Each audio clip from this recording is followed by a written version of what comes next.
Hey there.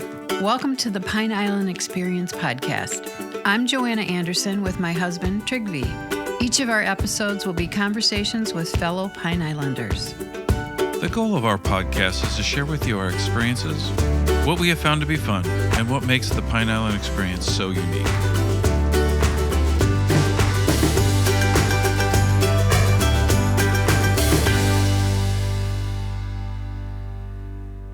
But we would actually enjoy it if more people came into our office. As we've moved from one of Pick's bays into a new workshop and office space. So we used to have two locations, and now we've just moved it all into one space. And our office, I've tried to make it like a mini museum for anybody to come in and look at all of the different insects that we have on the island. And from example earlier about what homeowners can do to prevent bugs themselves, we can always supply paperwork for that as well. I'm even trying to open up my own little store so that way people can buy what I call GUP, general use pesticides, which means anybody can use them. You don't have to be licensed, and it's professional grade. So you're not buying stuff like taro where it's only effective for a month and then it acts like candy to the rest of the ants. Please come into our office. We would love to have you and discuss with you anything that is on your heart's content. When we asked Andrew Chedester the best way to get in touch with Pine Island Pest Control, his answer was simple. Just come by and say hi.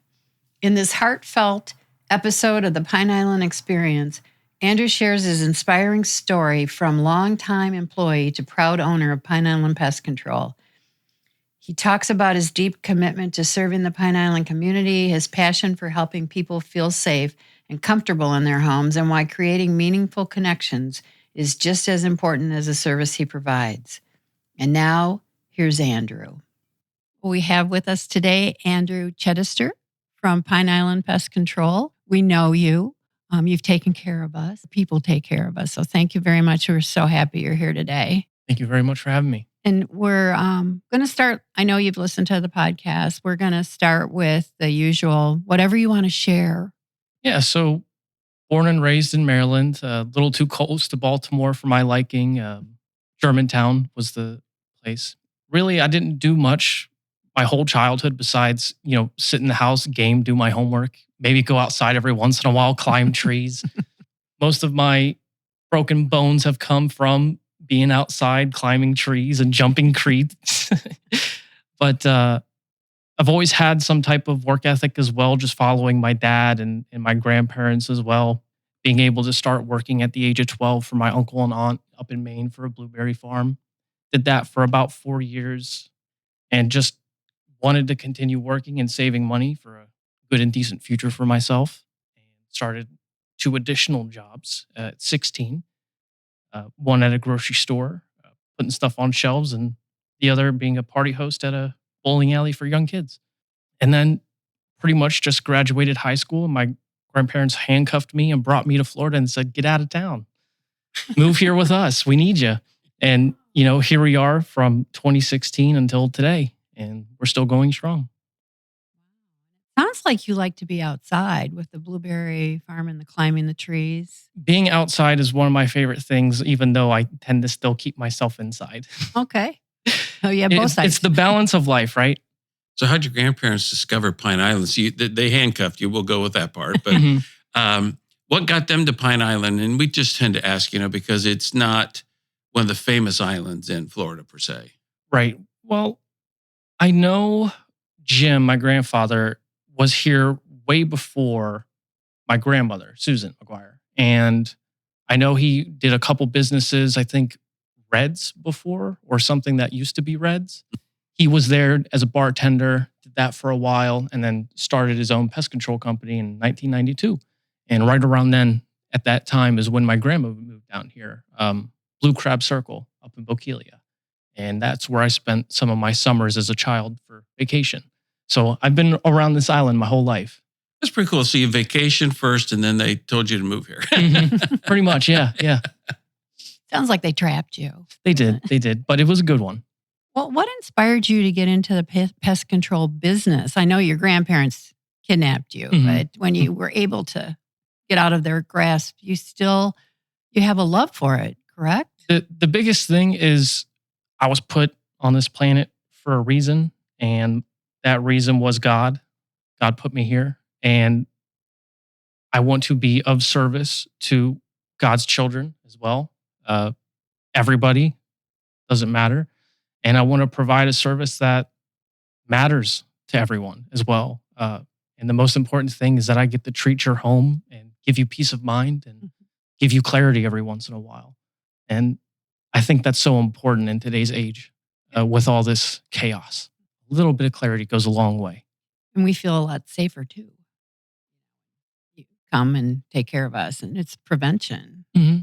But going back to what you were saying, why am I still doing this? And it's just for the love of the people on this island. In my own sense, lost a quite chunk of my family, and that replacement was the people of Pine Island itself. And I couldn't feel more at home here than anywhere else. Did your grandpa ever share, like, working as a bartender, working for other people? There's a lot of people have that dream of opening their own company. Did he tell you about what inspired him, or was it just simply he wanted to work for himself and he saw pest control as a niche? Or kind of, it was basically just knowing that there wasn't that much pest control going on in Florida at that time, and if there were, it was mainly big corporations, and he found it being a niche. And since there weren't any other companies at the time on the island, and he was also trying to, I don't know if this is too personal experience for him, but he seemed fine talking to me about it. He was drinking heavily at the time and wanted a sense of responsibility to get him out of it. And I like to think that that was me as well in 2022, right after Hurricane Ian. I was an alcoholic and needed a sense of responsibility to get me out of. Here we are today, about 4 months sober. So pretty much the beginning of this year. And when did you become the owner? Legally, I will say April, May of 23, but really fully owner beginning of 2023. That's when Jim Foley just was no longer here, sold his house in March, left everything to me. So congratulations. Thank you. so if we talk about the pest, but what all pests are you folks able to take care of? I assume it's fairly broad, but there's probably a few, I don't know, there may be some that you don't do, but are there, like, where do you focus or what do you service? Like, if somebody has a particular issue, when they call you, they know that it's something that you guys can come out and help them with. We handle the wide variety of bugs that we deal with here on Pine Island. I tend to think of it as a giant ant mound that we're just trying to maintain. There's nothing that we really try to shy from. Our main work comes from the normal pest control route, the general broad, and termite work is huge for me, specifically, especially right after natural disasters like hurricanes, where people are redoing their homes and taking down drywall, getting to the studs and everything.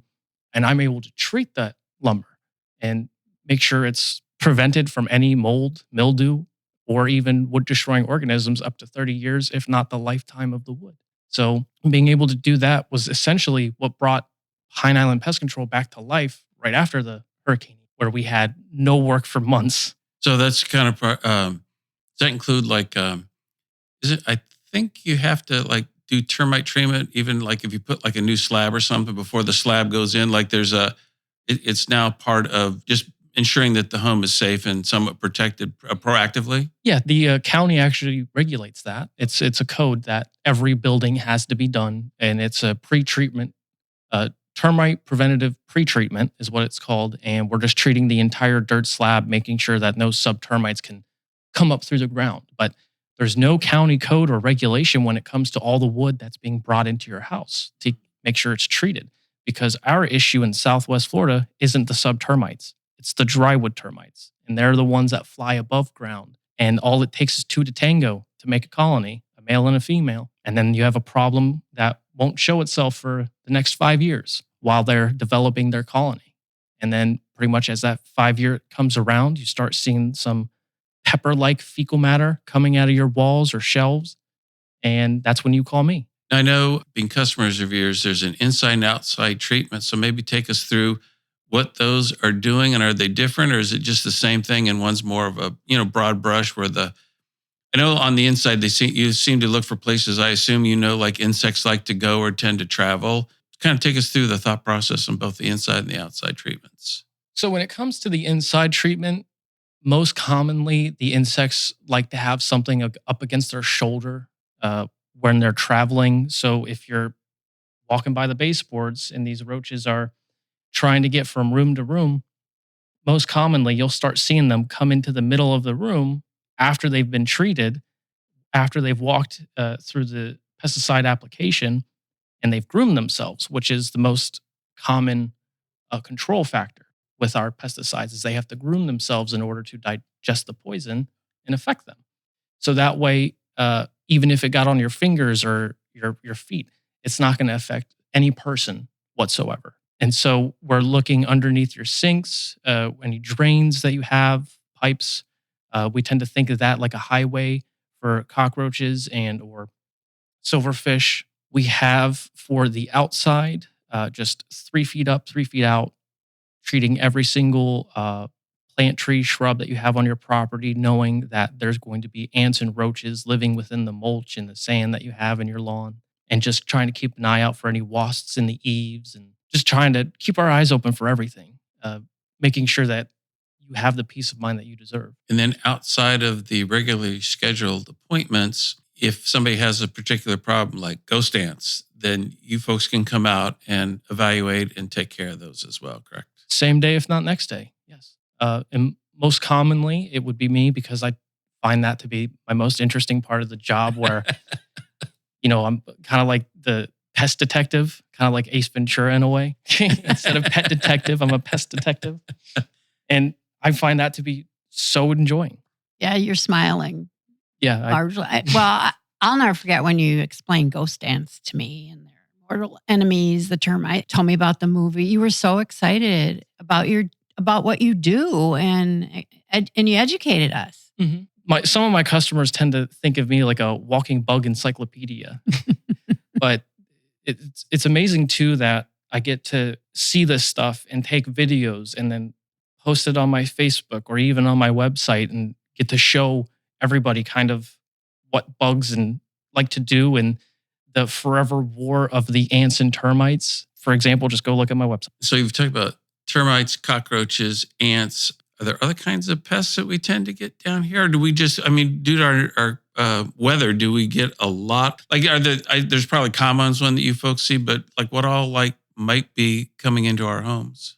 One of our most common problems is going to be the no-see-ums in the mosquitoes. And we've got quite a few companies on the island that make their own no-see-um sprays and whatnot. As a matter of fact, I was able to have a meeting with the First Enviro Safety on Doug Taylor. And their shop is right behind ours, actually. And Daniel, the owner, is a wonderful guy, also who's taking over from his grandfather, which is a huge plus for him. But we were able to sit and talk about what we can do and what green products can be made to help people on Pine Island, as most people want to get away from chemicals and more into green products. So it's just opening like a wide variety for not just us, but for everybody. And been doing tests the past month since that meeting. And we've had wonderful results on green products against no-see-ums and mosquitoes. Biggest problem here on the island. And then your other common pests are going to be in your lawn and whatnot, like the chinch bugs and the grubs. But that's a whole nother story and topic for another time. Who knew that cockroaches like to do grooming? Does that behavior apply to other insects? About 75 to 80% of the insects that we deal with mainly all groom. So that's why it's so effective in our pest control. So you go along the baseboard, the insect rubs up against the baseboard, they go to do grooming, and the insecticide or whatever is transferred and then becomes effective or works against the insect and kills it. Mm-hmm. Mainly focusing on their joints, stiffening them up. Be factual, it's an alive rigor mortis is what they're doing. Tough on them, yes, but it's taking control of them. I've always been fascinated. Is it normal? Because most of the time post a treatment, and I think with a continued treatment, you see very, very few, but invariably something gets in the house. They seem to end up on their back.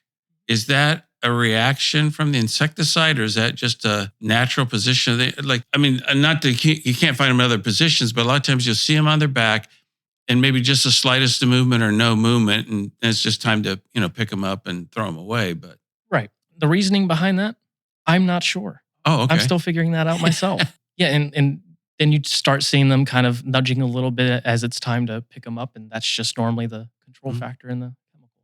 I think maybe you knew, like, they're yelling, help me, or something. That's what my grandfather would say. They're coming out into the middle of the room to say, help me, I can't get up, like a turtle would. That's a good one. Have you ever had a call that turned out to be a wild experience? Or maybe you had multiple? Very. And multiple, yes. One that was a German roach job that turned out to be an infestation of 40 years growing, which means you can't really see the floor of the walls at all. It's just black. Oh. Roach fecal matter and them themselves, because there's no hiding points for them to go anywhere. And so this job, no specifics on where it is, but they had issues with neighbors also obtaining German roaches, which they only transfer normally via the people. Where if I'm your neighbor and I come over, I have them in my pant leg or something, and then they walk off, now you have them in your house. They were transferring just walking across people's lawns because it was that bad. And so it took about 3-4 treatments of just full hazmat suit respirator, bombing it like no tomorrow. And thankfully, I can say that the problem was solved, but after 4 months of each month treating. And it was a sight I never want to see again, but if I have to, I can handle it. Sounds like a horror story. A little bit. So they just were they just not seeing it and ignoring it, or not understanding, or not believing? I mean, when you go up to infestation and your description of the problem, that's not a minor problem. Like, minor problem is normally what you're calling me to say, hey, I see a few of them. mm-hmm. That's minor. That's not infestation. Infestation is where you're basically saying, Uncle, I can't take care of this anymore. I need, somebody to get in here ASAP. What I can remember is that the individual was there for the first month dealing with the problem. And when I was doing my service, and left for a while. And when he came back, started noticing that they were getting worse and worse and worse, until we started using a kind of super heavy concentrate IGR, insect growth regulator, which stops the whole reproduction cycle of the roaches. But you have to get every single one of them for it to work. And if they're hiding way down deep in the caves of Mordor, then, it's going to be extremely hard to find them. Just a Lord of the Rings reference. It sounds like birth control for roaches. Mm-hmm. I mean, yeah. Effectively, yes. But that's the most important part. Like they'll say German roaches will survive the nukes, right? And for example, they could. So the only way to stop them is for them to stop reproducing. Is there a pest you secretly admire for its cleverness or resilient? I'm going to say rats. Mm. I really despise rats with a passion that's positive. Because of the amount of jobs that I've had to do in just the almost 10 years that I've been here is dumbfounding. Just the amount of palm rats and roof rats that we have here, and how clever they are. Mm-hmm. Just how smart they can be to just get away from my traps or trigger it without even being caught whatsoever, and then continue to eat the food. You got to get down to the levels of a rat to catch a rat. I heard their brains are very similar to humans. I believe it. Now they're able to also, I know we had another home not here. Somebody came over and they said, well, rats are getting in there. And I'm like, it's a teeny hole, but they're able to somehow compress their bodies. Is that true? Or the same size of a quarter, 25 cents, is how small that they can get. When we're using live traps, we have to use steel cages that are 1/4 inch square holes or whatever. That way that they can't get through them. But even then, they'll still get their snout or their head through it, but not the rest of their body if they're adult size. Mm-hmm. If it's a small one, they'll make it through. So they are very, very smart. As a matter of fact, we kind of have one slight issue in our current shop right now, where I walked in this morning and I saw a baby rat stuck in a trash can that I had to let out because I didn't want to kill him. So that means that there's rats giving birth inside my shop. When we first moved in, I knew we had them, but just not inside yet. And I know that there's a nest right out back that they can come to and from. Their current nest to their old nest. Is there a typical day in the life of a professional, pest control professional, or is every visit different? Every visit is different. I think every visit is unique, just like every human is unique in their own way. And plus, everybody explains their problem in their own way. So that also is the uniqueness in it. But especially, different properties and different builds. Insects look at your property as a 3D image of just how do I get in, where do I get in, and where can we create our trails and establish a new home. Everything is different to every house. And I always find that fascinating because not every day is the same. Now, with a lot of partial year residents here, does that change or add challenges to you folks? Because in other words, are the insects bothered by the fact that homeowners are there, every month a year, and there's movement and other stuff going on, possibly pets versus homes that are empty 3, 4, 5, 6 months of the year? Or to the insect, is it just a place they like to go? And the fact, in other words, do humans bother them? Or the fact that there's no humans, is there a greater chance of insects going in and finding a nice quiet place to live? We are definitely a bother to them. And like, for example, if you were doing renovations on your home and you had some, regular insulation, fiberglass insulation in your walls, and you had a past roach issue, you'll probably find a whole bunch of carcasses and fecal matter hiding within those walls. And it's all about just getting away from us into where that they can find a stable home that's just, all in all, they don't like the vibrations. Okay.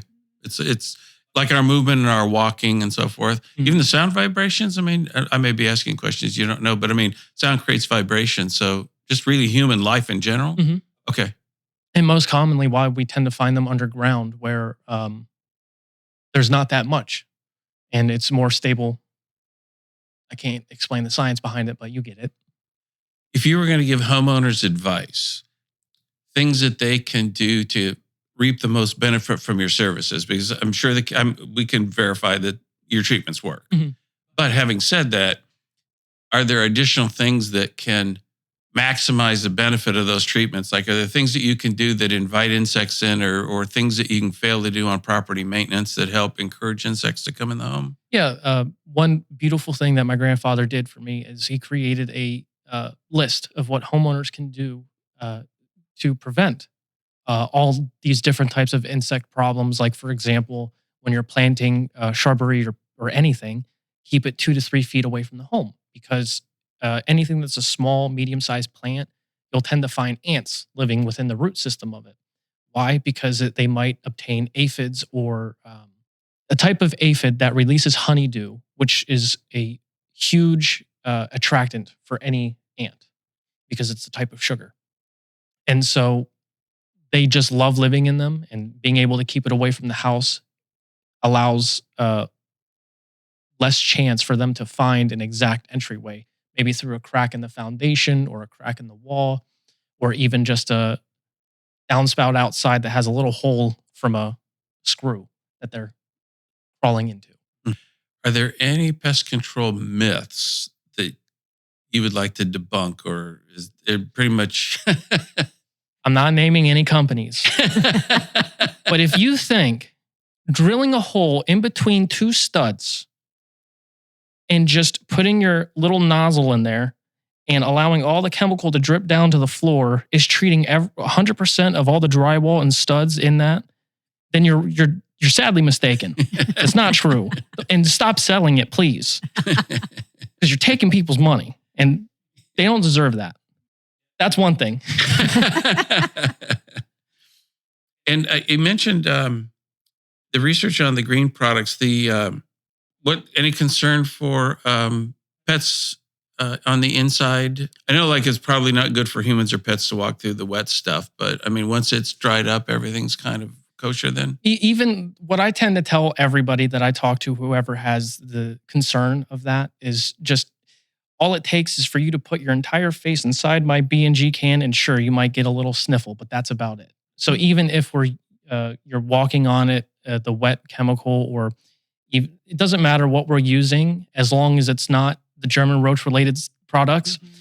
As long as it's not that, you have nothing to worry about with the chemicals that we use. My grandfather and I, we at least did about 4 months of research just every day together in the office of trying to figure out what chemicals are best used for our area and has the least amount of allergic reactions to it as well, because that's a huge issue. Mhm. And pretty much we have never had even one allergic reaction that I'm aware of with anything that we've ever used. Are you looking to expand or offer any new services, or is it a pretty good portfolio right now? And Yeah, as I took over, and I was forced legally to change the name of the company to from Pine Island Pest Control to Pine Island Pest Control and surrounding areas. It's kind of in the name. I do want to get Cape Coral, Punta Gorda, Fort Myers, the outer islands, and we do have a handful in each one of those little towns. Our marketing is maybe not to where it should be for our type of professional business, but I find it to be the best when our family of customers gives references to their family and to their friends, opening up more doors for family members to come in. And so I have found that to be working to the way that hasn't created any situations or problems. Everything's gone the way it normally does. But maybe down the line, start working on some marketing, maybe learn a thing or two about that. Well, your generation is very good with social media. And I think I'm the whatever you want to call it. I tend to stay off of social media on everything, even personal, because I just don't see a reason to put my whole life story out in public eye. I'm trying to make sense of what I'm saying, so I have to have somebody teach me how to use social media, and I feel so strange saying that for a 27-year-old. you were busy. You were working since you were 12. True. Yeah. I mean, my last Facebook account that was active was really when I was 12 years old. We've noticed with people that we've spoken to, they find someone in their company who loves social media, and they said, "Would you also, as part of your job responsibilities, do Facebook, Instagram, YouTube?" And they're like, "Sure." I've got a wonderful office administrator, Cindy, who helps with the social media as I'm trying to also kind of get into it again. So I'm very grateful for all of the assistance that she gives me, more than I could ask for. Now, how do people contact you? Do you want them to drop by and say hi? Do you want them go on your? You have a very nice website. Thank you. I It's made it. very. Oh, okay. There you go. Then you are good with social media. A little bit. I like the videos and the explanations and the FAQs. It's wonderful. And there's a form you can fill out for a free quote. So your what is the website address? It's pineislandpestcontrol.net. and you are on Facebook. I did see that. They can call the office, and that the office number is listed on Facebook, I believe. Your hours that you're open. We always are open between 8 and 4. And except for Fridays, our office is closed because we have Cindy working home those days to take care of her dogs. But we would actually enjoy it if more people came into our office, as we've moved from one of Pick's bays into a new workshop and office space. So we used to have 2 locations, and now we've just moved it all into one space.